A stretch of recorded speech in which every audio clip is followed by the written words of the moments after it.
Raider Nation, what's going on? You're watching the Raiders Report, and at pick number 90, the Las Vegas Raiders have gone ahead and they've selected offensive guard Dylan Parham from Memphis. And this is just simply a pick that they're trying to build the interior offensive line.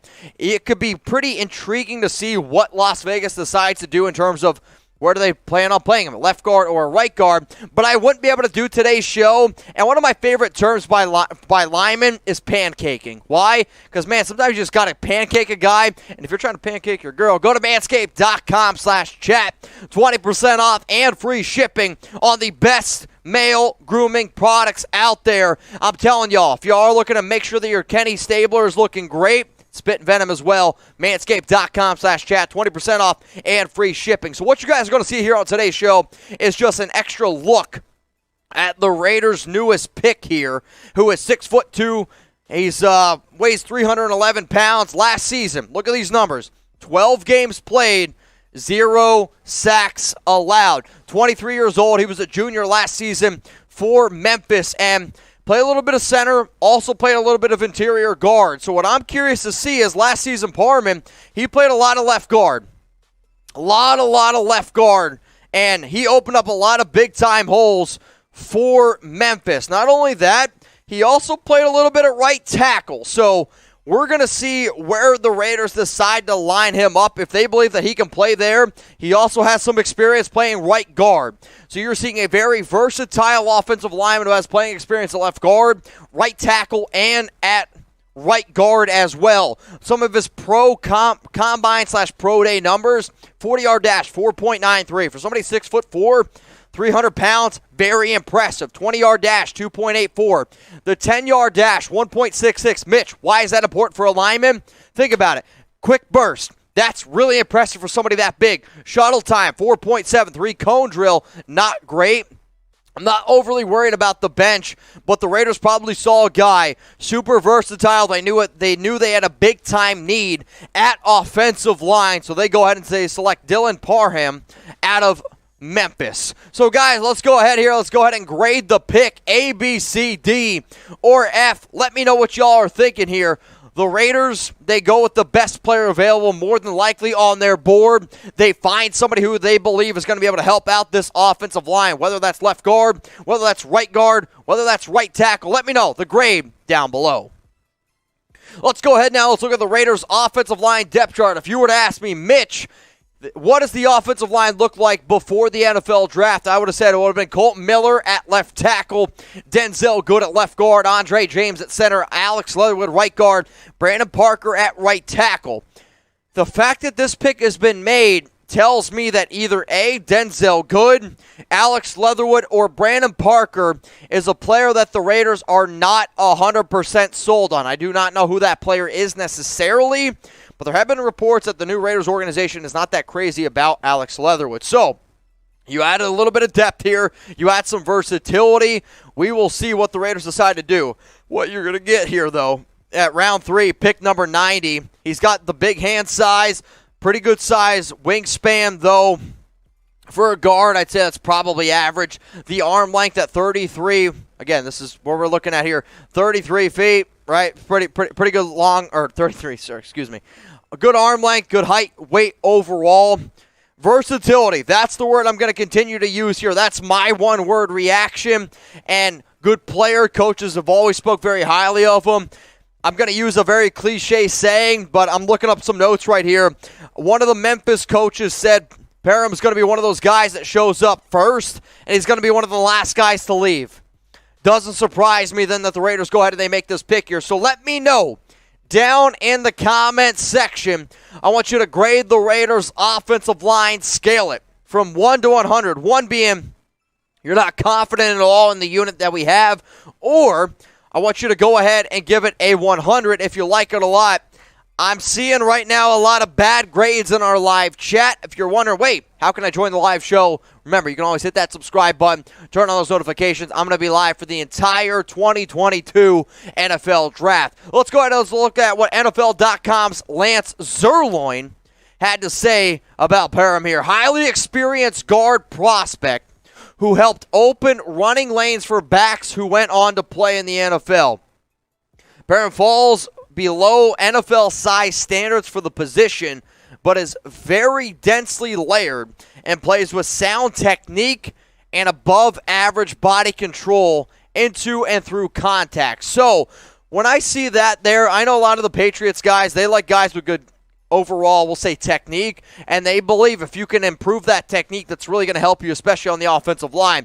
The reason why the Raiders went ahead and they picked number 90 is because they made a trade back with the Tennessee Titans. The Titans, they went ahead and they traded it up to number 86.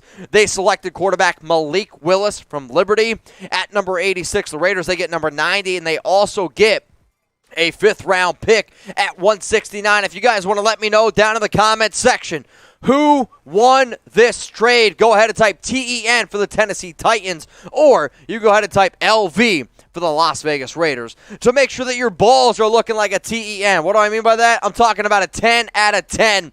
Go to manscaped.com/chat. 20% off and free shipping on the best male grooming products out there. If you go to that link, and if you use promo code chat, you're not going to pay $49.99. You're going to pay $39.99. So from the moment you step into that shower, whether you're using the shampoo, whether you're using the conditioner, whether you're using a little bit of deodorant as well, which, you know what? I've been sweating over what the hell the Raiders are going to do. I need a little bit deodorant, and I don't know about y'all, man.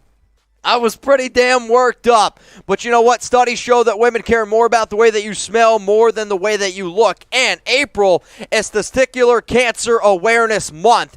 Every hour, one male is diagnosed with testicular cancer. Everything that you buy at Manscaped, a portion of those proceeds go ahead and they fight that terrible disease. I've lost a lot of family members to cancer. It's why I got it tattooed on me. So if we can stop this terrible thing, let's go ahead and do it. Make sure your balls smell great. Make sure you smell great. And let's end cancer right now. Manscaped.com/chat.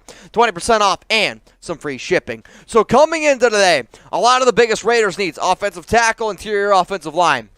With Parham here, you're going to be able to go ahead and address kind of both of these needs here. What you're looking to do is make sure that your offensive line is secure. You know Colt Miller is that dude.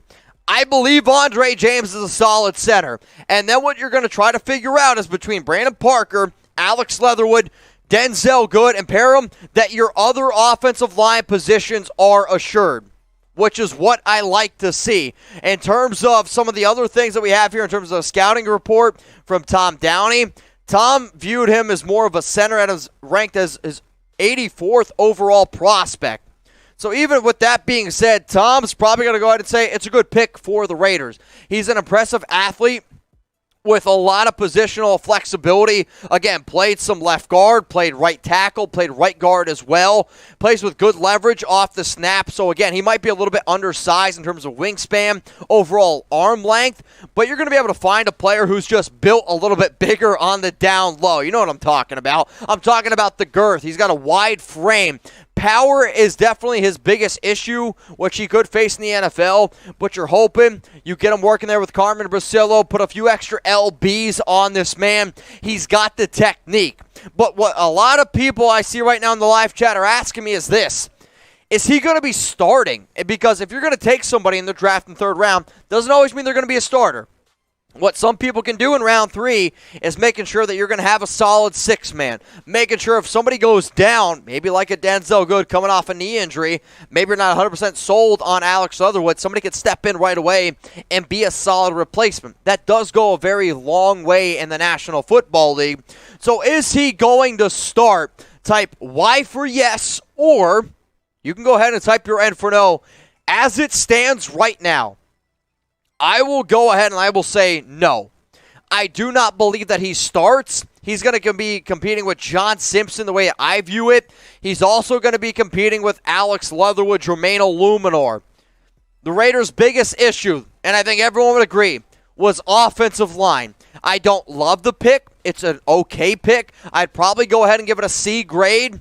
But do I think he's going to start? I am going to go ahead and say no. So the Raiders, they go ahead and they select the offensive guard / center / basically offensive line versatility guy from Memphis, Dylan Parham here, round 3, pick number 90. The Raiders also have the 4th round pick, 126. They have 3 5th round picks now, 164, 165, 169, no 6th round pick. And then you have a 7th round pick at 2, 27. Guess what, y'all? We're going to be live for the entire draft. We're going to be live for every single pick. So if you haven't hit that subscribe button, hit that sub button and turn on those notifications, because you will not find another Raiders channel that keeps you as up to date as what we do here. And I don't know about y'all, I like free.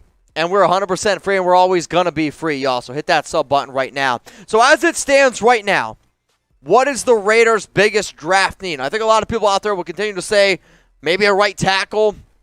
Linebacker is still probably a pretty big need.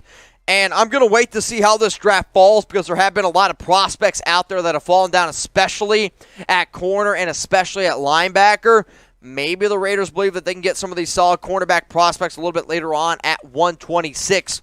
But the Raiders report is built on the back of the nation, and I want to know what you guys are thinking. What is the biggest Raiders need right now?